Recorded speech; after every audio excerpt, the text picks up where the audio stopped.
ব্যক্তি থেকে পরিবার, সমাজ থেকে রাষ্ট্র, দেশ থেকে বিশ্ব সবকিছু চালিকায় রাজনীতি। তাই রাজনীতির 10 দিক নিয়ে রাজকাহন নিবেদন করছে জি-25 ইস্পাত।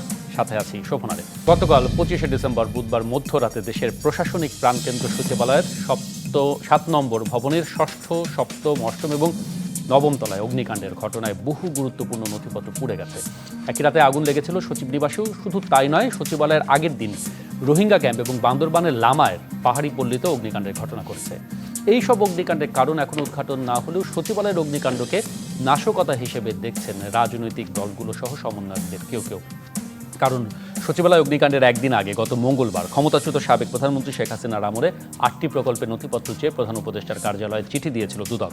সেটিকে কেন্দ্র করে সন্দেহ পোষণ করছে বিএনপি। বলছে, গভীর রাতে সচিবালয়ের মতো নিশ্ছিদ্র, নিরাপত্তাজনক স্থানে অগ্নিকাণ্ড অস্বাভাবিক। এদিকে ষড়যন্ত্রকারীরা থেমে নেই জানিয়ে উপদেষ্টা আসিফ মাহমুদ সজীব ভূঁইয়া হুঁশিয়ারি দিয়েছেন, তাদের সরকারকে ব্যর্থ করার ষড়যন্ত্রে যে বা যারাই জড়িত থাকবে তাদের বিন্দুমাত্র ছাড় নয়। বান্দরবান্দে পাহাড়ি পল্লী থেকে সচিবালয়ের অগ্নিকাণ্ড, এগুলোর সবই কি সরকারকে ব্যর্থ করার ষড়যন্ত্র নাকি দুর্ঘটনা? কারণ যাই হোক, ফায়ার সার্ভিস এবং সিভিল ডিফেন্সের এক তথ্য বলছে এই মুহূর্তে শুধুমাত্র রাজধানীতে এই অগ্নিকাণ্ডের ঝুঁকিতে রয়েছে বিপণী বিতান, শিক্ষা প্রতিষ্ঠান, হাসপাতাল সহ 2,500-এরও বেশি ভবন। এর আগে রাজধানীর নিমতলী, চুরিহাট্টা এবং বনানীর এফআর টাওয়ারের পর বেইলি রোডের মতো দুর্ঘটনা ঘটে যাবার পরও ঝুঁকিপূর্ণ ভবনগুলোকে নিরাপদ করতে সমাধানের পথ কি? এসব নিয়ে আলোচনায় আজ রাজকাহন স্টুডিওতে আমাদের সাথে উপস্থিত আছেন বিএনপির সাবেক সংসদ সদস্য এবং কোষাধ্যক্ষ ও রশিদুজ্জামান মিল্লাত, আছেন বাংলাদেশ এলডিপির চেয়ারম্যান এবং 12 দলীয় জোটের মুখপাত্র শাহাদাত হোসেন সেলিম, এবং বাংলাদেশের কমিউনিস্ট পার্টি সিপিবি সাধারণ সম্পাদক রুহিন হোসেন প্রিন্স আছেন আমাদের সাথে। আপনাদের তিনজনকেই স্বাগত জানাচ্ছি। শুরুতে রুহিন হোসেন প্রিন্স, আপনার কাছে যদি যাই, আমরা একটা পুরো প্রেক্ষাপটের একটা উপক্রমণিকার মতো দিয়েছি। সচিবালয়ের আগুন আসলে মানে কোনো কিছুর ইঙ্গিত হিসেবে আপনি দেখেন কিনা? মানে এটিকে নাশকতা বলছেন অনেকে, এরকম একটি গুরুত্বপূর্ণ স্থান অরক্ষিত থাকা কিংবা অগ্নি নির্বাপন ব্যবস্থার কোনো দুর্বলতা, আপনি কিভাবে দেখেন? আচ্ছা, ধন্যবাদ আপনাকে। আমি আলোচকদেরকে ধন্যবাদ জানাচ্ছি, যারা শুনছেন তাদেরকে শুভেচ্ছা জানাচ্ছি। আসলে যে ঘটনাটাকে আপনি সূচনায় আলোচনা করলেন, এর সাথে অবশ্য আমি দেখলাম টাইটেলে আপনি আবার আমাদের বিভিন্ন সময় অগ্নিকাণ্ড এবং ভবনের নিরাপত্তা নিয়ে প্রশ্ন তুলেছেন। আমি এটাকে দুই ভাগেই ভাগ করার পক্ষে। তা সেটা বিবেচনা করলে আমি সচিবালয়ের আগুনটাকে আমি এটাকে স্বাভাবিক ঘটনা হিসাবে দেখার কোনো কারণ দেখছি না, অন্তত পক্ষে যদি বুঝে থাকি। কারণ সচিবালয়ের মতো জায়গায় ঠিক রাতে যে সময়ের কথা বলা হচ্ছে, এটা খুব সাধারণ বিষয় না। এবং আমি ঠিক জানি না যে এখনো পর্যন্ত ঠিকই তদন্ত কমিটি গঠিত হয়েছে, শুনলাম তার একটা প্রাথমিক রিপোর্ট 3 কার্যদিবসের মধ্যেই সম্ভবত দিতে বলা হয়েছে। কিন্তু এত সিসিটিভি ক্যামেরা এগুলো আছে, তো অন্ততপক্ষে এই সময়ে 2-1টা প্রমাণসহ কিছু কথা তো বলা অবস্থা ছিল আমি মনে করি। তার মানে আমি দ্বিতীয় যে কথাটা তুললাম এই কারণে যে এইটা দেখেও বোঝা যায় যে এই ধরনের একটা ঘটনা ঘটলে সাথে সাথে তথ্য প্রমাণসহ কিছু কথা হাজির করার মতো বাস্তবতা হয়তো আমাদের নাই। এটা আসলে খুবই স্পর্শকাতর বিষয় বলে সময় নিয়ে তদন্তকারী বেশ কয়েকটি ঘটনা, তাতে আপত্তি করছি না। আমি বললাম যে তদন্ত যেটা বলছেন 3 কর্মদিবসে প্রাথমিক রিপোর্ট দেবেন, জি, মানে উচ্চ পর্যায়ের যে তদন্ত কমিটি দিয়ে করুক। কিন্তু আমি বলছি এই যে যেহেতু শুরুতেই আমরা এক দোষারোপ অন্যান্য করছি, কারণ আমিও বলছি এটাকে স্বাভাবিক ঘটনা দেখছি না। কিন্তু আপনি আমাদের দেশের আপনি অতীত দিনে যদি দেখেন, এই ধরনের কোনো ঘটনা ঘটলেই একেবারেই প্রথমে একটা দোষারোপ, প্রথমে একটা তদন্ত কমিটি, এর মধ্য দিয়ে কিন্তু অনেক সময় জিনিসটা আড়াল হয়ে যায়। আমি সেই কারণে কথাটা তুললাম যে এত বড় একটা জায়গায়, এত বড় নিচ্ছিদ্র নিরাপত্তা যেখানে বেষ্টনীর জায়গায়, সেখানে এটা কাঙ্ক্ষিত ছিল না। এটা আমার একটা প্রথম বক্তব্য। দ্বিতীয় বক্তব্য হচ্ছে যে কথাটি উঠছে, আমি ধরে নিলাম কোড আনকোড যদি এটা হয়ে থাকে ওনাদের ভাষায়, কারণ যারা দায়িত্বপ্রাপ্ত আমরা তাদের কথাকে তো গুরুত্ব না দিয়ে পারবো না, বিশেষ করে এখন যেহেতু দলীয় সরকার না। কিন্তু আমার বক্তব্য হচ্ছে এইরকম একটা জায়গায় এই 4-4.5 মাসের পর অরক্ষিত কেন থাকবে? যে সংকটের কথা বলছেন, যে কথা বলছেন যে অন্যরা সংকট তৈরি করতে পারে, এটা কি নতুন কোনো কথা? এটা কি মনে করার কথা যে যদি কথার কথা ওই রকমের কেউ প্রচেষ্টা চালাবে না? এই চালানোর তো নানা বিষয় আছে। সুতরাং তারা যে এইরকম একটা জায়গায় এইরকম নিরাপত্তাহীন পর্যায়ে যে রেখেছে, আমার তো মনে হয় এর জন্যে তারা দায় এড়াতে পারে না। এই জায়গাটা আমি দায় এড়াতে পারি না, কথাটা বললাম শুধু একটা ঘটনা, আমি কাউকে অভিযুক্ত করার জন্য না। আমার কথাটার মর্ম কথা হচ্ছে যে আমরা যারা দায়িত্ব নিয়েছি, আমাদের দায় দায়িত্ব দুইটা কথা থাকে। তো একটা দায় দায়িত্ব যদি আমি উপলব্ধি না করতে পারি, তাহলে কিন্তু আমরা প্রকৃতপক্ষে দায় উপলব্ধি না করতে পারলে প্রকৃত দায়িত্ব পালন করতে পারবো না। তা আমি দেখতে পাচ্ছি যে এইখানে সেইটা একটা বড় সংকট বলে মনে হচ্ছে। আমরা মাঝে তো খবরও পেলাম, আমরা প্রথম দিকে না হয় এটা মেনে নিলাম যে একটা ঘটনা ঘটছে, ছাত্ররা উঠে কি 17-18 তলায় চলে গেছে, একটা কিছু করছেই, কিন্তু আমরা তো মাঝে মধ্যে খবর পাই এখানে সাংবাদিক বন্ধু অনেকের আগে যে কার্টার ছিল বাতিল করে দেওয়া হলো, নিরাপত্তা জায়গাটি আরো মানে এটা জানি, কিন্তু আমরা তো কড়াকড়ি হয়েছে। যেভাবে শুনতে পাই এখনো পর্যন্ত নাকি এরকমের এটা একটা অবাধ কি বলে চলাফেরার রাজত্ব, এবং কাদের রাজত্ব এটা কে না বুঝে। তাহলে আপনারা যারা দায়িত্ব পালন করছেন, নিজের দায়িত্ব বোধহয় অনুভব করছেন বলে আমার কাছে মনে হয় না। বরঞ্চ যেটা ঘটেছে আমরা আশা করব যে সুষ্ঠু তদন্ত এবং প্রকৃত ঘটনা, যেমন আপনি একদিকে এটা উন্মোচিত করার কাজটা করবেন, একই সাথে আমাদের পুরো দেশ জুড়ে যাতে করে নিশ্চিদ্র নিরাপত্তা নিশ্চিত করা যায়, এটা মনে রাখবেন। প্রসঙ্গক্রমে খালি একটা শব্দ বলেই শেষ করি, আমরা বারবার বলছি গ্রাম থেকে শুরু করে বিভিন্ন জায়গায় জনজীবনের নিরাপত্তা নাই। আমার মনে হয় এই কণ্ঠ মানে আমাদের এই কথা ওনাদের কানে পৌঁছাচ্ছে না। তা ওইটা যখন পৌঁছায়নি, তাহলে দেখেন আপনার নিজের ঘর এবং যে বড় জায়গা, না নিরাপত্তা নিয়ে আমরা প্রায়শই কথা বলছি না, আমি ওনাদের কথা বলছি। আমরা বললে ওনাদের কানে যদি যাইতো, তাহলে ওনারা হয়তো মনে করছে যে ওইখানে হচ্ছে না, আচ্ছা তাতে কি আসা যায়, কিন্তু নিজের ঘরটা যে নিরাপদ না সেটা তো আজকে অন্তত বুঝলেন। সুতরাং আর এক সেকেন্ড দেরি না করে একটু দয়া করে মানে জনগণের কণ্ঠ নিয়ে যারা কথা বলি, আমাদের কথা না হোক, যাদেরকে নিজেদের বুঝমতো দায়িত্ব পালন করেন, না হলে কোনো দায় এড়াতে পারবে না তারা। অনেক ধন্যবাদ রহিন হোসেন প্রিন্স। শাহাদাত হোসেন সেলিম, মানে আমরা তো রাজনীতিতে এবং আপনি নিয়মিত হয়তো এই ধরনের আলোচনা টকশোতে আসেন, সেখানে ষড়যন্ত্রের কথা আমরা নিয়মিত বলছি, সেটা নিয়ে আলোচনা করছি, দীর্ঘ আলাপ করছি। ধরে নেই যদি মানে এরকমই কিছু হয়, তাহলে তার চিত্র কি এতটা ভয়াল হবে? মানে সচিবালয়ের মতো একটি জায়গায় এত গুরুত্বপূর্ণ, যেখানে বেশ কয়েকটি মন্ত্রণালয় আছে, একসাথে এতগুলো জায়গায় আগুন ধরে যাওয়া, মানে শুধু ষড়যন্ত্রকারীদের উপর দায় চাপালে হবে কিনা, যেটি রহিন হোসেন প্রিন্স বলছিলেন। না দেখুন, একটা ষড়যন্ত্র বা একটা চক্রান্ত এটা চলছে, এটা তো সবসময় আলোচনার মধ্যেই ছিল সরকার গঠন হওয়ার পর থেকেই। তো সবাই কানে নিল, এটা সরকার কানে নেয় নাই। আর আপনি যেটা বলছেন, সরকার কিন্তু বলছে প্রতিদিন, সরকারের পক্ষ থেকে আজকেও বলা হয়েছে যে ষড়যন্ত্র নাশকতার অংশ এগুলো। সরকারের পক্ষ থেকে এখন ঘটনা ঘটে যাওয়ার পর নাশকতা বলছে, কিন্তু সরকার আগে কেন চিন্তা করে না যে নাশকতা হতে পারে? বা আপনি যেটা বলছেন যে এত বড় ঘটনা, এর চেয়ে তো বড় ঘটনা ঘটতে পারে, তাহলে সরকার তো কী করছে? মানে আপনার দেশে যে একটা চলমান সরকার আছে বা একটা গতিশীল সরকার আছে অথবা একটা দৃশ্যমান সরকার আছে, এটা আমাদের কাছে মনে হচ্ছে না। আমাদের কাছে মনে হচ্ছে একটা স্থবির, একটা বিকলাঙ্গ একটা সরকার। আমরা তো এখানে বারবার বলছি যে দেশে আইনশৃঙ্খলা বাহিনীর অবস্থা অত্যন্ত খারাপ, আইনশৃঙ্খলা পরিস্থিতি অত্যন্ত খারাপ। দেশে আপনার চুরি, ছিনতাই, ডাকাতি, রাহাজানি অনেক বেড়ে গেছে। আমরা বারবার বলছি যে স্বরাষ্ট্রমন্ত্রী তার ব্যর্থতা দায় নিয়ে তাকে সরে যাওয়াটাই শ্রেয়, এ কথা বলছি। আমরা প্রধান উপদেষ্টা মহোদয়ের সামনেও বলেছি রাজনৈতিক দলগুলো যে আপনার স্বরাষ্ট্রমন্ত্রী তার কাজগুলো যথাযথভাবে পালন করতে পারছে না। তো এখন এখানে সচিবালয় যে অগ্নিকাণ্ড ঘটেছে, এটা একদম মোটা দাগে হোক সূক্ষ্ম দাগে হোক, যে কোনো দাগেই আপনি নিতে পারেন যে এটা একটা চক্রান্ত এবং ষড়যন্ত্র। কারণ মধ্যরাতে এইভাবে অগ্নিকাণ্ড হতে পারে না। দুর্ঘটনা ঘটলে বা শর্ট সার্কিট ঘটলে তো একটা জায়গায় ঘটার কথা।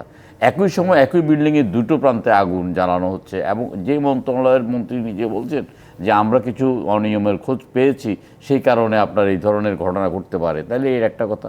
আরেকটা কথা, দুদকের পক্ষ থেকে বলা হয়েছে যে বেশ কয়েকটি ফাইল প্রধান উপদেষ্টার পক্ষ থেকে চাওয়া হয়েছে, সেই কারণেও ঘটতে পারে। এটা তো ঘটতে পারে, না পারার কিছু নেই। কারণ সমাজের রন্ধ্রে রন্ধ্রে তো আপনার ফ্যাসিস্ট সরকারের তারা রয়ে গেছে, তাইলে এই সরকারকে তো সেইভাবে আপনার তাদেরকে সতর্ক থাকতে হবে। এখন সরকারের একটা অংশ আপনার জড়িত হয়ে গেছে একটা কিংস পার্টি ঘটনার জন্য। সরকারের একটা অংশ জড়িত হয়ে গেছে যে কিভাবে ক্ষমতাকে প্রলম্বিত করা যায়, কিভাবে কি কথা বলে নির্বাচনকে বিলম্বিত করা যায়, কিভাবে রাজনীতিবিদদেরকে হেয় প্রতিপন্ন করা যায়, কিভাবে রাজনৈতিক নেতারা যে নির্বাচনটা চাচ্ছে সেটাই কিভাবে বিতর্কিত করা যায়, তারা এখন একটা অংশ জড়িত হয়ে গেছে এটা। আমি দুবার সচিবালয় গিয়েছি। সচিবালয়তে একটা আপনার মানে শ্মশানের নীরবতা, মানে কেউ তো যেহেতু এখন কোনো রাজনৈতিক সরকার নেই, শ্মশানের একটা নীরবতা, সেখানে কিছু সমন্বয়কের আনাগোনা ছাড়া আর আসলে কোনো মানুষজন যাওয়া আসা করছে না। তাইলে এইটা একটা কেপিআই একটা যদি হয়ে থাকে যে একদম মানে এই ধরনের একটা প্রতিষ্ঠান, এই প্রতিষ্ঠানে যদি মধ্যরাতে আগুন লাগে, সবচেয়ে বড় কথা হলো যে সচিবালয়ের যে একটা বিল্ডিংয়ের 2-3টা কর্নারে আগুন লেগেছে, কয়টা তালায়, 8 ঘন্টা পর্যন্ত কেন লাগবে আগুনটা নিভাতে? মানে আমরা যখন একটা ঘটনা ঘটে যায়, ওই নিমতলা ঘটনা ঘটলে বা বনানী ঘটনা ঘটলে অথবা বেলি রোডে ঘটনা ঘটলে আমরা কয়েকদিন টক শোতে আলাপ আলোচনা করি, বিশেষজ্ঞদের মধ্যে আপনার তারা দৌড়ঝাঁপ করে কিছু ট্রুপাইস কামিয়ে নেয়। যেমন বেলি রোডের এই যে ইয়েটা বন্ধ হওয়ার পর, রেস্টুরেন্টটা বন্ধ হওয়ার পরে সমস্ত রেস্টুরেন্টটা বন্ধ করে দিয়েছে এবং তারা কিছুটা পয়সা কামিয়ে টামিয়ে নিয়ে আবার তারা নাকে তেল দিয়ে ঘুমাচ্ছে। অর্থাৎ একটা স্থবির প্রশাসন যে থাকলে যে অবস্থাটা হয়, এই অবস্থাটা হচ্ছে। আমরা তো কতগুলো বারবার বলছি যে এই সরকারটা আমাদের সরকার, এই সরকারকে আমরা সমর্থন দিয়েই আমরা টিকিয়ে রেখেছি এবং এই সরকারকে আমরা সমর্থন দিয়ে যাব। কিন্তু সরকার আমাদের সমর্থন আদৌ চান কিনা বা সরকারের প্রয়োজন আছে কিনা, এটা কিন্তু আমরা বুঝতে পারবো।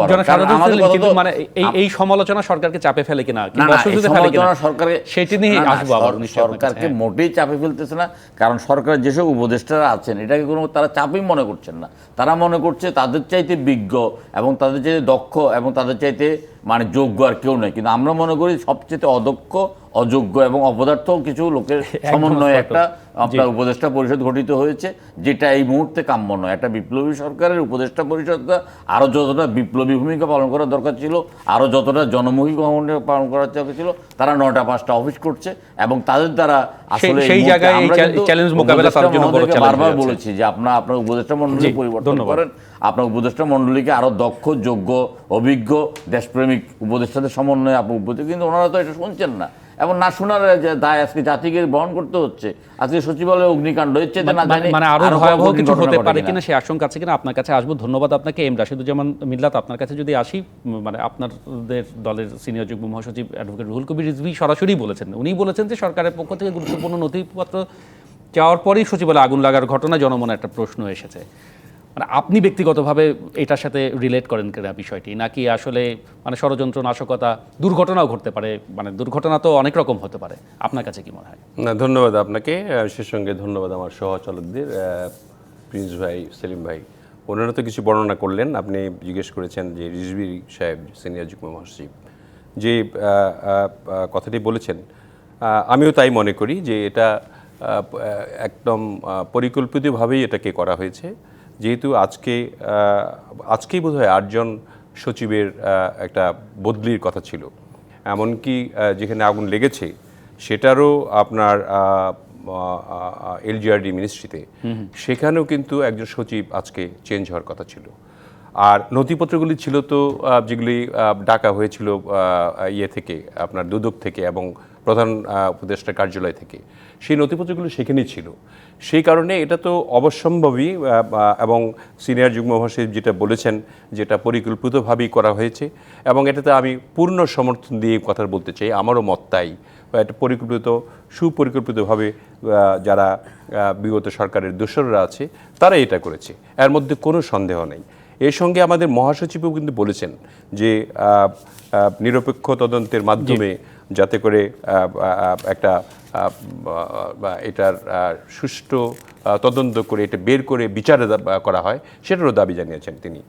আমাদের আপনি তো জানেন যে বিগত সরকারের আমলে যে দোসররা, যে আমলারা, যেটা সেলিম ভাই বললেন, যে তারা কিন্তু এখানে পুরা সেক্রেটারিয়েটে আপনার তারাই রয়েছে এবং এখানে আপনার 10%ও আপনার সারানো হয় না। এটি তো বারবার বলা হচ্ছে, আপনারা বিশেষভাবে রাজপথ থেকে শুরু করে টকশোর টেবিলে বলছেন, কিন্তু সেই নিরাপত্তাটা এখনো নিশ্চিত করা গেল না কেন? এই জায়গাটি অরক্ষিতই থেকে যাবে এবং সেটার দায়িত্ব তো নিতে হবে এই সরকারকে। যে সরকারটি এখন আছে সেই সরকারকে দায়িত্ব নিতে হবে এবং তারা যদি নিতে না পারে তাহলে তাদের উচিত ছিল, এটা আমি অন্যান্য যা টেলিভিশনও বলেছি, তাদের উচিত ছিল খুব তাড়াতাড়ি একটা বেসিক সংস্কার করে একটা নির্বাচন দিয়ে নির্বাচিত সরকারের হাতে তুলে দেওয়া, সো দ্যাট যারা এই সরকার পরিচালনায় যাদের অভিজ্ঞতা রয়েছে তারা যদি চালাতো তাহলে নিশ্চয়ই এই সমস্ত বিষয়গুলি তারা মাথায় নিত। চিন্তা করতো। এখন তো যে অবস্থা হয়েছে আপনি জানেন যে যারা এখানে আছে তাদের রাজনৈতিক অভিজ্ঞতা নাই, তারা দেশ পরিচালনার কোনো অভিজ্ঞতা নাই। তিনজন সমন্বয়ক আছে এখানে, তারা মানে তাদের যে রাষ্ট্র পরিচালনা কীভাবে করতে হয় সেটা জানে না। এবং আমাদের এই প্রধান উপদেষ্টার নেতৃত্বে যে কয়জন আছেন, আসিফ নজরুল সাহেব হয়তো আইন বিশেষজ্ঞ, তিনি ছাড়া বাকি যারা যাদের বয়স, কিছু মিলিয়েও তো আপনারা এই সরকারকে সমর্থন দিয়ে যাচ্ছেন। আমরা সমর্থন দিয়ে যাচ্ছি, এই সকলের ব্যর্থতা এটাও বলে আসছেন সবসময়। আমরা জানি, আমরা সবসময় সমর্থন এখনো দিতে চাই, এখনো দেই, কিন্তু এই কতদিন দিবেন আপনি? আপনার একটার পর একটা ঘটনা যদি এরকম ঘটতেই থাকে, আপনি দেখেন বিএনপির উদ্বেগ কী। মানে আপনার এখন থেকে 11টা-12টা অ্যাটেম্প নেওয়া হয়েছে এই সরকারকে ডিস্টেবিলাইজ করার জন্য। আপনার প্রথম থেকে আরম্ভ করে দেখেন, প্রথম করলো আপনার জুডিশিয়াল কু করার জন্য, তারপরে আনসার দিয়ে সেটাকে আমাদের সেক্রেটারিয়েট ঘিরে একটা দূষরদের নিয়ে আনসারের পোশাক পরে তারা এগুলা করলো। তারপরে আপনার ইউনিভার্সিটিতে একটা ঘটনা ঘটালো। এই যে ঘটনাগুলি ঘটছে, এটা 11টা-12টা অ্যাটেম্প হয়েছে, কিন্তু হিন্দুদের দিয়ে একটা করলো, আবার 1 লাখ টাকা করে দেওয়া হবে এই কথা বলে তাদের অনেক লোকজন জড়ো করে আপনার, এবং সেই দিনটিতে অনেকগুলো ঘটনা ঘটেছে। এরকমভাবে ঘটনা ঘটছে এবং সেগুলির সুষ্ঠু তদন্ত করে যে তার বিচার করা হবে এবং কিভাবে করবে সেটার অভিজ্ঞতা এই সরকারের নাই। সেই কারণে এগুলি পুনরায় ঘটছে। এবং এই আগুনের ঘটনাটা যেটা বললেন সেলিম ভাই খুব সুন্দরভাবে, যে সার্কিট থেকে যদি এটা শর্ট সার্কিট যদি হয় তাহলে এক জায়গায় এটা লাগবে আগুন, এবং সেখান থেকে 3 জায়গায় একবার হতে পারে না। সন্দেহ তো বটে, সন্দেহ শুধু নয়, এটা আমরা এফার্ম করে বলা যায় যে এখানে নথিপত্র ছিল যেগুলি, যে নথিপত্রগুলি ঘাটলে সব বিগত সরকারের দুর্নীতিগুলো বেরিয়ে যাবে, সেই দুর্নীতির সঙ্গে কারা কারা জড়িত স্পষ্ট হবে। সেই স্পষ্টতা যাতে না থাকে সেগুলি পুড়িয়ে ফেলা এবং সে একদম মুছে ফেলে দিয়ে, যাতে করে আর বিচার আপনি ঠিকমতো না করতে পারেন। একদম স্পষ্ট আপনার বক্তব্য। আবারও আপনার কাছে ফিরবো। ধন্যবাদ রশিদুজ্জামান মিল্লাত। আমরা ফিরবো কিছুক্ষণের মধ্যে রাজকাহনের সাথে।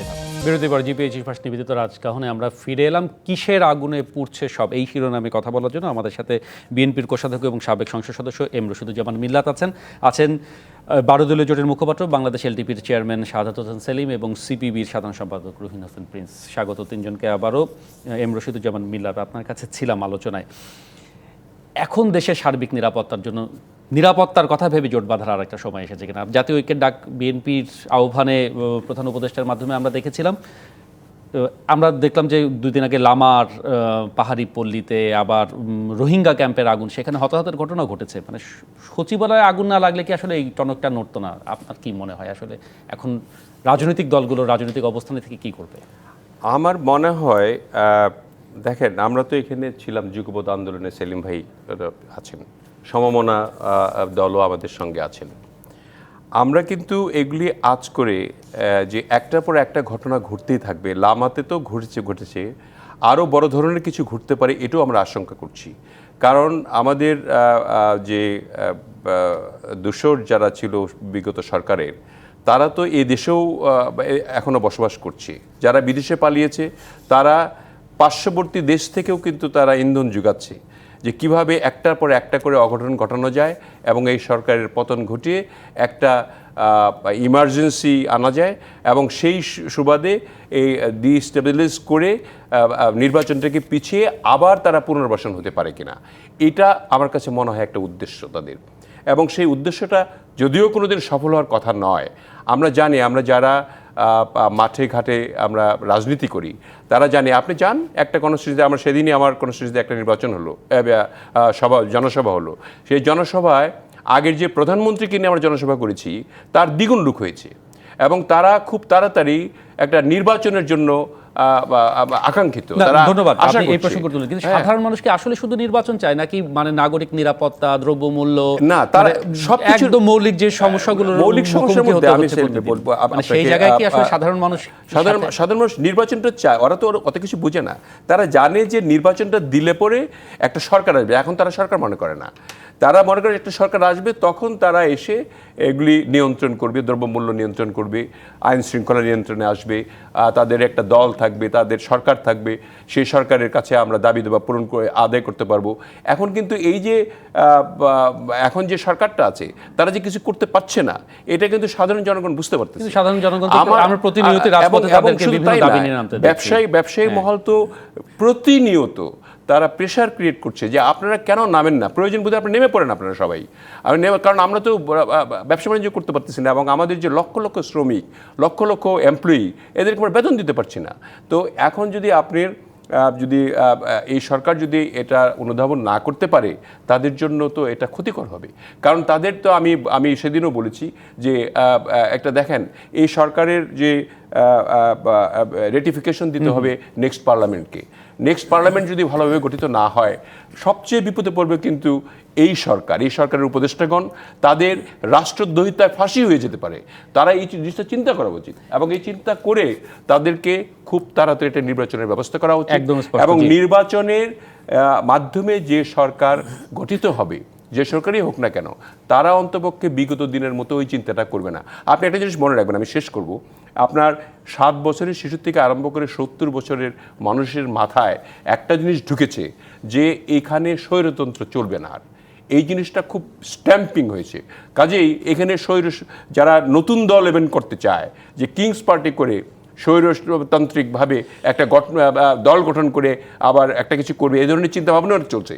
যে এই ধরনের চিন্তা যদি থেকে থাকে, তারা নিশ্চয়ই বুকার স্বর্গে বাস করবে। এই প্রসঙ্গে আসবো আবার আপনার কাছে। ধন্যবাদ। রুহিন হোসেন প্রিন্সের কাছে একটু যেতে চাই। মানে যে প্রশ্ন আমি করলাম, যে নাগরিক জীবন থেকে শুরু করে একেবারে সবচেয়ে স্পর্শকাতর নিরাপদ জায়গায় যেখানে নিরাপত্তা নিয়ে প্রশ্ন উঠছে, সেটার সমাধানে মানে আমরা তো বলতেই পারি সরকার ব্যর্থ, কিংবা সরকারের যে দায়িত্ব, রাজনৈতিক দল যারা আপনারা রয়েছেন এখন সবচেয়ে বড় স্টেক হোল্ডার, তাদের কি কিছু করবার আছে, অবদান রাখার সুযোগ আছে কিনা? মানে যেহেতু ষড়যন্ত্রের কথা বারবার আসছে, সেই জায়গাটা স্পষ্ট যদি কথাটা পরিষ্কার, আমরা তো অবদান রাখতে চাই, কিন্তু কে আমাদের অবদানটা নেয়? প্রশ্ন তো সেই জায়গাটায়। এই আজকের আলোচনা সে কিন্তু উঠে আসছে। আমরা এই কথাটা যদি বলেন, কথাটা এটা বারবার একই কথা বলতে আমাদের পক্ষে আমার তো ভালো লাগে না। প্রথম দিনই তো আমরা বলে আসছি যে ভাই, আপনারা তো আর কোনো দলীয় সরকার না, সবার সম্মিলিত সরকার। তাহলে আপনার আস্থা অর্জন করতে হবে এই রাজনৈতিক দলগুলো সহ তাদের উপরে। আপনি বলেন তো যে কবে কোন প্রোগ্রামের বিষয়ে তারা রাজনৈতিক দলগুলোর উপরে দায়িত্ব নিয়ে বা এই যৌথতার জায়গায় করেছে? 3বার ডেকেছে, 3টা ইস্যু ভিত্তিক আলোচনায়। তা সেইটা যদি না করে আমরা কতটুক করবো? আমরা তো এই যে হুঁশিয়ার করার কাজটাও করছি কী জন্যে? সেইটা করছি যে গণ অভ্যুত্থানের যে আকাঙ্ক্ষা, এইটা যাতে কোনোভাবে ধূলিসাৎ না হয়। এবং বারবার বলছি যে কথাটা বললেন, এটা কিন্তু অস্বাভাবিক দেখার কোনো কারণ নেই। কারণ আপনি ব্যবস্থা, এটা তো একটা ব্যক্তি ছিল না, স্বৈরাচার ফ্যাসিস্ট তো একটা ব্যক্তি শুধু না, তো পুরো ব্যবস্থা, সেই ব্যবস্থার অনেক বেশি সুবিধাভোগীরা আছে, এবং তাদের উপরে আপনি আঘাত করছেন। তা আপনি পাল্টা আঘাত আসবেন, আপনি ভাবলেন কিভাবে? তাহলে আপনাকে সেইটা তো সেই কি বলবো যে সেফটি ক্লজ নিয়েই তো আপনাকে ভূমিকা নিতে হবে, এবং সেটা তো একা পারবেন না। মানে আপনার ভূমিকাকে কে না জানে? তা সুতরাং এখন বিষয়টা এরকম যেন হয়ে গেল। দেখেন, এই কথা বললে আবার তো মিস ইন্টারপ্রিটেশন হয়, তবু বলতে বাধ্য হচ্ছি যে আগের সরকার কি চাইছিল, বারবার দরকার অমুক সরকার। এখনও আপনি আসল জনগণের স্বার্থ, নিজের নিরাপত্তার বারবার দরকার অমুক অমুক সংস্কার। তা আপনি তো সংকটে তো মানে নিরাপত্তা বারবার তুলে এই সরকারকে ব্যর্থ করার চেষ্টা হচ্ছে সরকারের পক্ষ থেকে, এরকম কথা তো বলা হয়েছে। তাহলে এটা যে ব্যর্থ করার চেষ্টা, নির্বাচনের কথা আমরা বলছি যে ব্যর্থ করার চেষ্টা হবে, এটা তো স্বাভাবিক ঘটনা। আমি বলছি কেন, এটা নতুন করে তো বলার কিছু নেই। তাহলে আপনার দরকার কি? যাতে করে ব্যর্থ না করতে পারে তার জন্য ভূমিকা নেবেন। এবং আপনি তো একা পারবেন না বলতে, যেহেতু এই সরকার তার মেকানিজম এখনও গড়ে ওঠে নাই, তাহলে আপনাকে তো সব ঘটনায় আপনার অন্তর্পক্ষে দায়িত্বশীল রাজনৈতিক দল তাকে আস্থায় নিয়ে কাজটা করতে হবে। আপনি তো সেটা করছেন না, আপনি হয়ে গেছেন ক্ষুদ্র অংশ। এবং বিভিন্ন সময় আসার সময় অন্য সময় যেসব কথা বলেছেন, আমরা তো বারবার সেই কথা তুলে ধরছি না, যে তাতে যেন আপনি নিজেকে একটা ক্ষুদ্র গণ্ডির মধ্যে নিয়ে আসছেন, আপনি যেন একটা গ্রুপের সরকারে পরিণত হচ্ছেন, আপনি যেন কাকে বিশেষ বিশেষ সুবিধা দিচ্ছেন। তারপরও আমরা এই কথাগুলো বলছি না কেন বেশি করে? যে কারণ এইটা হচ্ছে গণঅভ্যুত্থানের মধ্য দিয়ে অর্জিত সরকার, তা সে ব্যর্থ হয়ে গেলে ওই যে যাকে আমরা এই রক্ত দিয়ে ছাত্র জনতা রক্তের উপর দিয়ে তাড়ালাম, তারাই এবং অন্যান্য অপশক্তি, শুধু তারা না কিন্তু, মনে রাখতে হবে, আমরা বারবার বলছি, তারা একটা অপশক্তি হচ্ছে দীর্ঘ অগণতান্ত্রিক শাসনে বেড়ে ওঠা দেশের মধ্যে অপশক্তি। আরেকটা হচ্ছে আধিপত্যবাদী এবং সাম্রাজ্যবাদী শক্তি, যারা আমাদের দেশকে সংকটে ফেলতে চায়। এবং আপনি দেখেন, এই যে এত আলোচনা করছেন, আপনি আমাদের পাশের বঙ্গোপসাগর, ওই অঞ্চলের অন্যটন্য মিলায় টিলায় রোহিঙ্গা ঘটনা, রাখাইন রাষ্ট্র নামক আর একটা নতুন ধরনের সংকট কিন্তু আমাদেরকে একেবারেই তৈরি হচ্ছে। চিড়ে চাপটে করে নিয়ে আসতে মানে সেই পারছে। সংখ্যা থেকে যাচ্ছে। সেই জায়গায় রাজনৈতিক ঐক্যকে সামনে আনতে গেলে আগে ওনাকে আমি পরিষ্কার করে আজকে বলে দিই যদি ওনারা হুটহাট করে এই ধরনের রাজনৈতিক দলগুলো ডাকেন, কোন দল কি করবে জানি না, আমাদেরকে ভাবতে হবে আগে যে ওনারা রাজনৈতিক দলগুলোর প্রতি আস্থা স্থাপন করবেন কিনা। না হলে এই ধরনের শুধু একটা নাটকে অভিনয়ের জন্য শুধুমাত্র যে ভূমিকা রাখা যাবে না এবং ভুল বোঝাবুঝি হবে সেটাও আমাদের বিবেচনা করতে হবে বলে আমি ব্যক্তিগতভাবে মনে করি। অনেক ধন্যবাদ রহিন হোসেন প্রিন্স। শাহাদাত হোসেন সেলিম, ষড়যন্ত্র বিষয়টা যদি স্পষ্টই হয়, বারবার আলোচনায় আসেই এবং নিশ্চয়ই সরকারও সেটি জানে, তার অনেকগুলো মেকানিজমও রয়েছে, সেটি মোকাবেলা আরও অনেক কঠিন হয়ে যাচ্ছে কিনা দিনে দিনে। সেই আমার প্রশ্ন ঘুরে ফিরে একই, রাজনৈতিক দলগুলো সেখানে সরকারের পাশে কতখানি থেকে তাদেরকে আরও সহায়তা করতে পারে। না দেখুন, এই যে কোনো সংকটে অথবা বিভিন্ন সংলাপের জন্য যে রাজনৈতিক দলগুলোকে আপনার প্রধান উপদেষ্টা মহোদয় ডেকেছেন, সেখানে দেখা গেল এটা সুপারসনিক গতি। দু একজন উপদেষ্টা চাচ্ছেন যে কত দ্রুত এই আলোচনাটা শেষ করা যায়।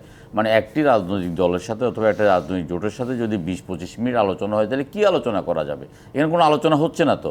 এটা জাস্ট একটা আপনার একটা লোক দেখানো ভণ্ডামি। এবং এই পরবর্তীকালে যখন ভারতের এই অপপ্রচারের বিরুদ্ধে সমস্ত রাজনৈতিক দলগুলোকে ডেকেছে, আমরা বিভিন্নভাবে বক্তব্য দিয়েছি, সেই বক্তব্যের কোনো কিছুই কিন্তু সরকার গ্রহণ করেন নাই। এমনকি সেখানে আলোচনাটাকে দীর্ঘায়িত করার জন্য অথবা কয়েকজন আলোচক আলোচনা করতে চেয়েছেন, কিন্তু সেখানে একদম দৃষ্টিকটুভাবে সেখানে আলোচনাটাকে থামিয়ে দিয়েছেন। মোটামুটি সবাইকে এক মঞ্চে দেখেছি, এরকম এটা একটা ফটো সেশন, ছবি তো এসেছে, সেটা নিশ্চয়ই একটা ইতিবাচক বার্তাই দিচ্ছে সবাইকে। এটা একটা ফটো সেশন হয়েছে। আমি মনে করি একদম একটা ক্ষুদ্র একটা রাজনৈতিক দলের একজন নেতা বক্তব্য রাখবেন সেখানে, আর বিএনপির মতো একটা বিশাল রাজনৈতিক দলের নেতা একজন বক্তব্য রাখবেন। এখানে তো বৈষম্য করেছেন আপনার এই তত্ত্বাবধায়ক অন্তর্বর্তীকালীন সরকার, এবং সেটা সেদিন অত্যন্ত দৃষ্টিকটুভাবে করেছেন। এখন আমরা রাজনৈতিক দলগুলো এই সরকারে কতটা সমর্থন করব সেটা নির্ভর করছে কতটা সমর্থন আমাদের উপর চায়। এখন কিছু কিছু উপদেষ্টার বক্তব্য শোনা যাচ্ছে, মনে হচ্ছে যে রাজনৈতিক দলগুলোর সাথে তারা একটা কনফ্রন্টেশনে জড়িত হওয়ার জন্য তারা চাচ্ছেন। একজন উপদেষ্টা বললেন যে দ্রুত নির্বাচনের জন্য শহীদরা রক্ত দেয় নাই। তো শহীদরা কি ওনার কানে কানে এই কথা বলে গেছেন? আমার তো মনে হয় না, কারণ কোনো শহীদের থেকে তো আর এই কথাটা নেওয়ার, আমরা আমাদের 50 বছরের রাজনৈতিক অভিজ্ঞতায় আমরা বলতে পারি যে শহীদরা রক্ত দিয়েছে ফ্যাসিবাদকে হটানোর জন্য, একটা নির্ভেজাল গণতন্ত্রের জন্য, একটা নির্ভেজাল গণতান্ত্রিক কাঠামোর জন্য। এই যে তারা রক্ত দেয় নাই যে আসিফ ইকবালরা আপনার আসিফ মাহমুদরা একটা রাজনৈতিক দল গঠন করবে, সেই দল গঠন করার জন্য দীর্ঘ সময় প্রয়োজন হবে, সেই সময় দেওয়ার জন্য আপনার নির্বাচন প্রলম্বিত হবে, এটার জন্য শহীদের রক্ত দেয় নাই। কিন্তু তারা কিন্তু ভুল পথে যাচ্ছে, কিন্তু এই ভুল পথ তাদেরকে একটা বড় ধরনের বিপর্যয় সৃষ্টি করবে। অতীতে আমাদের যে অন্তর্বর্তীকালীন সরকার বলেন বা তত্ত্বাবধায়ক সরকার বলেন, তার অভিজ্ঞতাটা কি? তারা 3 মাসের জন্য এসে একটা নির্বাচন করেছে, কিন্তু মঈন ফখরুদ্দিন যখন রাস্তা হারিয়ে ফেলেছে, কিংস পার্টি করতে গেছে, তাদের পরিণতিটা দেখেন। তারা কিভাবে ছেড়ে দেওয়া কেঁদেবাজি করে আওয়ামী লীগের হাতে ক্ষমতা অর্পণ করে তারা দেশ ছেড়ে পালিয়ে গিয়েছে, এখন কিন্তু দেশান্তরী জীবনযাপন করছে। আমরা কিন্তু এই সরকারকে এখনও চাই যে ব্যর্থ হতে দেওয়া যাবে না, আমরা দ্রুত নির্বাচন চাই। আমরা বলেছি যে জুন মাসের মধ্যে আপনারা নির্বাচনটা দিয়ে দেন, দিয়ে একটা রাজনৈতিক সরকার প্রতিষ্ঠিত হোক। দেখুন এই সরকার সংস্কারের কথা বলছে, তারা তাদের কোন মন্ত্রণালয় কি সংস্কারটা করতে পেরেছে? এখনও এনআইডি কার্ডের জন্য মানুষের ভোগান্তিকে তারা কমাতে পেরেছে? এখনও কি আপনার সরকারি হাসপাতালের চিকিৎসা মানের ব্যাপারে কোনো রকম সংস্কার করতে পেরেছে? এখনো কি তারা দ্রব্যমূল্য সিন্ডিকেটটা ভাঙতে পেরেছে? সেই প্রশ্ন ছিল যে সাধারণ মানুষের রাজনৈতিক সরকার নেই, এখন চাঁদাবাজি হবে কেন? তাহলে স্বরাষ্ট্রমন্ত্রী এবং তার মেকানিজম কি করছে? জনগণের দোরগোড়ায় কেন আপনার ভোক্তা থেকে ক্রেতা পর্যন্ত একটা ব্যবস্থাপনা করতে পারছে না? একদম সংস্কারের জায়গাগুলো তো ওনারা কোনো জায়গায় করতে পারছে না। সুযোগ দিলে আপনার কাছে আসবো, বিরতির পরে ফিরে এই বিষয়টি নিয়ে আরেকটু বিস্তারিত আলোচনা নিশ্চয়ই প্রয়োজন হয়। ফিরবো আমরা কিছুটার মধ্যে জিপিএইচ ইস্পাত নিবেদন রাখবো। ফিরলাম রাজকাহনে, নিবেদন করছে জিপিএইচ ইস্পাত। কিসের আগুনে পুড়ছে সব, এই শিরোনামে আমাদের সাথে এম রশিদুজ্জামান মিল্লাত, শাহাদাত হোসেন সেলিম এবং রহিন হোসেন প্রিন্স আছে। আবার আলোচনায় ফিরতে চাই। শাহাদাত হোসেন সেলিম, কিসের আগুনে পুড়ছে সব, আমরা এরকম একটা শিরোনাম রেখেছি, সব আগুনের সমাধান তাহলে কি নির্বাচন, সেটি দিয়েই কি আসলে সমস্ত ষড়যন্ত্র বলুন, যে অরাজকতা বলুন কিংবা নিয়ন্ত্রণহীনতা বলুন, সেটি সমাধান হবে? না দেখুন, আমার কাছে খুব আশ্চর্য লাগে যে গত 15 বছর যাবৎ আমরা একটা নির্বাচনের কথাই বারবার বলে এসেছি যে একটা দলনিরপেক্ষ সরকারের অধীনে একটা সুষ্ঠু অবাধ নির্বাচন, এবং সেই নির্বাচনের মাধ্যমে যারাই রাষ্ট্রীয় পরিচালনার দায়িত্ব পাক তারা সেই রাষ্ট্রটা পরিচালনা করবে এবং একটা জবাবদিহিমূলক সরকার প্রতিষ্ঠা হবে। আজকে আমাদেরকে এই যে রক্তাক্ত অভ্যুত্থানের পরে দিয়ে আবার নির্বাচনের জন্য কথা বলতে হবে, সেটা আমার কাছে আসলে আমাদের জন্য দুর্ভাগ্যজনক। আমরা আসলে জাতি হিসাবে সম্ভবত খুব দুর্ভাগা। আমরা বারবার চেয়েছি কি একটা দলনিরপেক্ষ সরকার। এই যে 5 তারিখে যখন শেখ হাসিনা পালিয়ে গেছে, সেই দিন কিন্তু প্রস্তাবের ছিল যে একটা জাতীয় সরকারের, ইচ্ছা করলে সেদিন বিএনপি কিন্তু জাতীয় সরকারটা গঠন করতে পারত, এবং জাতীয় সরকার গঠন করলে কিন্তু বিএনপি নিয়ন্ত্রণে সরকারটা থাকতো। কিন্তু সরকার যেহেতু 15 বছর লড়াই করেছে যে একটা দলনিরপেক্ষ সরকারের অধীনে নির্বাচন, সেই জন্য কিন্তু বিএনপি রাজি হয়নি এবং একটা আমরা দলনিরপেক্ষ সরকার প্রতিষ্ঠা করেছি। কিন্তু দুর্ভাগ্য কি, এখন আর এই সরকারকে দলনিরপেক্ষ সরকার বলার কোনো কারণ নেই, কারণ এই সরকারের উপদেষ্টা তো প্রত্যক্ষভাবে একটা কিংস পার্টি গঠন করার জন্য নেমে গেছে। এবং আমার কথা হলো যে রাজনৈতিক দল করা সকাল বিকালে, সকালে এক পার্টি ঘোষণা করে প্রেস ক্লাবে, বিকালে আরেক পার্টি রিপোর্টার সিনিয়র সংবাদ সম্মেলনে দল ঘোষণা করতে পারে, কোনো অসুবিধা নেই। দল গঠন করেন, সরকারি সুযোগ সুবিধা ত্যাগ করে সরকারের সহযোগিতা ছাড়া রাজনৈতিক দল করে আপনারা ভোটের মাঠে হাঁটেন, আমাদের কোনো আপত্তি নেই।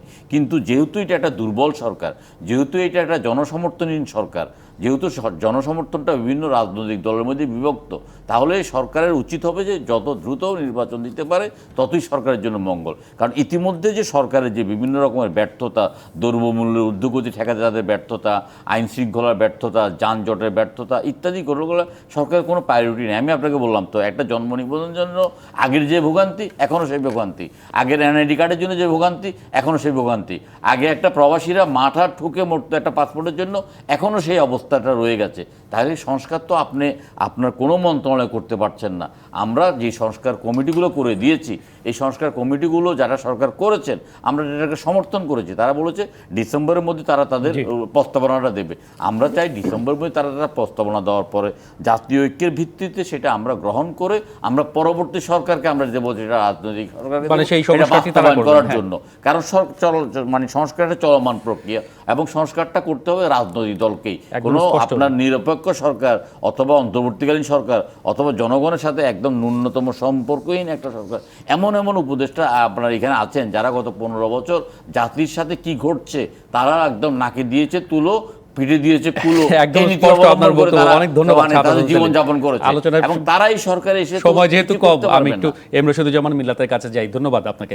নির্বাচনের জন্য রাজপথে নামার আহ্বান কিছুদিন আগে আপনাদের মহাসচিব দিয়েছিলেন, সেই রাজপথে নামাটাই কি এখন নির্বাচনের জন্য লড়াই হয়ে যাবে, সেটাই কি এখন অবশ্যম্ভাবী হয়ে যাচ্ছে কিনা? দেখেন, আমাদের ভারপ্রাপ্ত চেয়ারম্যান বারবার বক্তব্যে বলেছেন কিন্তু যে আমরা এই সরকারকে সহযোগিতা করতে চাই। কি জন্য? যে তারা যাতে সব মিলিয়ে যে বেসিক সংস্কারগুলি করে সুষ্ঠু, অবাধ, নিরপেক্ষ একটা নির্বাচন দেয়, আমরা ব্যর্থ হতে দিতে চাই না। এবং সেই জিনিসটা যদি তাদের উপলব্ধি হয়, উপদেষ্টাগণ যদি উপলব্ধি করেন যে একটা সুষ্ঠু নির্বাচনের মাধ্যমে আমাদের ক্ষমতাটা ছেড়ে দেওয়া উচিত, তাহলে তারা বুদ্ধিমানের মতো একটা কাজ করবে। আর নচেত আমার কাছে মনে হয় আপনি যেটা বললেন যে আমরা কি মাঠে নামবো কিনা, আবার সেলিম ভাই জানেন, উনিও যান, উনি তো ওনার একটা নির্বাচনী এলাকা রয়েছে, প্রিন্স ভাইও বলতে পারবেন। আমরা জানি যদি কোনো অবস্থায়, এখন পর্যন্ত ভারপ্রাপ্ত চেয়ারম্যান সাহেব বলেছেন যে ধৈর্য ধারণ করে তাদেরকে যে 31শে ডিসেম্বর পর্যন্ত সময় দেওয়া আছে সংস্কার লিপিগুলি জমা দেওয়ার জন্য, সেখানে সেগুলি নিয়ে তারা কি করেন। তারা যদি জনগণের আশা আকাঙ্ক্ষা পূরণ না করতে পারেন, যেহেতু তিনি জনগণের পাশে থাকতে বলেছেন, আমাদের কাছে থাকতে বলেছেন, সাথে থাকতে বলেছেন, জনগণ সাথে তাদের সাথে থেকে তাদের মনোভাব বুঝে যদি প্রয়োজন হয় যে আমাদের নির্বাচনের জন্য অতি দ্রুত আপনাদের একটা সময় বেঁধে দিতে হবে, এটা যদি সমস্ত বাংলাদেশের 70% বা 80% 90% মানুষ যদি চায়, তখন তো তাদেরকে দিতে বাধ্য হবে। এবং যদি প্রয়োজন হয় জনগণের স্বার্থে যা যা করা দরকার আমরা তা করব। আমরা জনগণের বাইরে নই, আমরা বাংলাদেশকে ভালোবাসি। বাংলাদেশের এই একটা সুষ্ঠু নির্বাচন হোক, মানুষের ভোটাধিকার ফিরে পাক, মানুষ তাদের নির্বাচিত প্রতিনিধি বেছে নিক, এটা আমরা চাই। এই জন্য যা যা দরকার তাই করা হবে। একদম স্পষ্ট। অনেক ধন্যবাদ রশিদুজ্জামান মিলাদ। রুহিন হোসেন প্রিন্স, আলোচনার শেষ দিকে মানে যদি শেষ টানতে বলা হয় যে সরকারের প্রতি বলছেন আলোচনায় সুনির্দিষ্ট দাবি এই মুহূর্তে আজকে এরকম একটা অগ্নিকাণ্ড ঘটনা ঘটে যাওয়ার পরে নিরাপত্তার বিভিন্ন জায়গায় এবং নাগরিক জীবনে নিরাপত্তাহীনতার আশঙ্কা তৈরি হওয়ার পরে রাজনৈতিক দল হিসেবে এখন সরকারকে কোন পথে হাঁটা উচিত বলে আপনি মনে করেন? আমি দাবির থেকে যেটা বললেন, আমি যেমন একটু জাস্ট প্রশ্নের মধ্য দিয়ে কথা শেষ করতে চাই। ওনারা এই ধরনের যে সংকট, আমরা আবারও রিপিট করছি যে আমরা তো স্বাভাবিক পতিত স্বৈরাচার এবং অন্য শক্তিগুলো এ ধরনের সংকটে ফেলতে চাইবে, তাদের নানা ধরনের মেকানিজম আছে, আপনি ইচ্ছা করলেও কালকে উচ্ছেদ করতে পারবেন না। তাহলে এবার হচ্ছে রাজনৈতিক দলগুলোকে আস্থায় নেবেন কিনা, প্রথম সরকারকে ডিসিশন নিতে হবে। দ্বিতীয়ত আস্থা নেওয়া মানে খালি ফটো সেশন করবেন কিনা, তাইলে হবে না। সুতরাং আস্থায় নেন, এবং একেবারে পানি এমন জায়গায় এত গড়িয়ে গেছে আপনি ইচ্ছা করলেও মেলা কাজ করা যাবে না। কিভাবে একটা সিগন্যাল দিতে হবে যে আমরা দ্রুত গণতান্ত্রিক ধারা অব্যাহত রাখার জন্যে নির্বাচনের মাধ্যমেই আমরা একটা নির্বাচিত সরকার আছে ক্ষমতা হস্তান্তর করতে চাই। রোডম্যাপের দাবি তো বিএনপি দাবির কথা, আমি দাবির কথা বলছি না, ওনাকে আগে ঠিক করতে হবে। দাবি ধরেন কেউ করলো না, আমরা কেউ করি নাই, আমরা হয়তো বলেছিলাম, ধরে নিলাম, আমি একটা উল্টা কথা বলি যে সংস্কার আরও 2 বছর থেকে করেন। এখন যে পজিশনে ওনারা চলে গেছেন, কিচ্ছু যেহেতু করতে পারছেন না, সুতরাং ওনারা দ্রুত আসুক।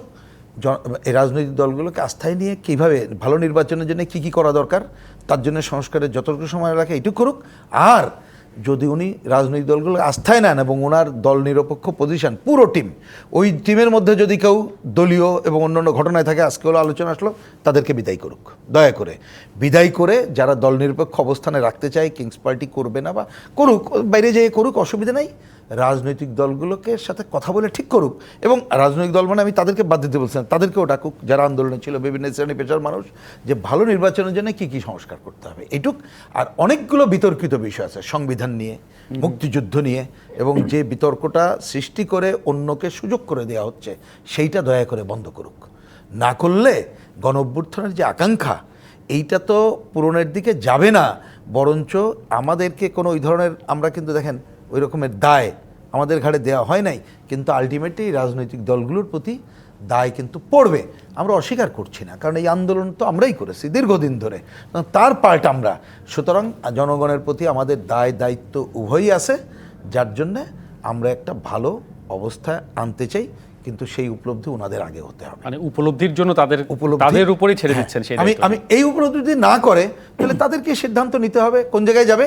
কিন্তু যদি শেষ কথাটা একটা বলি, যদি এই জায়গায় উপলব্ধি না হয়, আমরা দেখি এই ধরনের সংকট আরও চলছে, তখন কিন্তু আমাদেরকে আজকে যে ভাষায় কথা বললাম, এই ভাষার বাইরে অন্য ভাষায় কথা বলতে হবে। একদম স্পষ্ট। অনেক ধন্যবাদ রুহিন হোসেন প্রিন্স, ধন্যবাদ শাহাদাত হোসেন সেলিম এবং এম রশিদুজ্জামান মিলাদ, ধন্যবাদ জানাতে চাই যারা এতক্ষণ সাথে ছিলেন। এই ছিল আজকের রাজকাহনে। আগামী সপ্তাহে 10টায় রাজকাহন, নতুন রাজকাহন নিয়ে ফিরবো। থাকুন সাথে।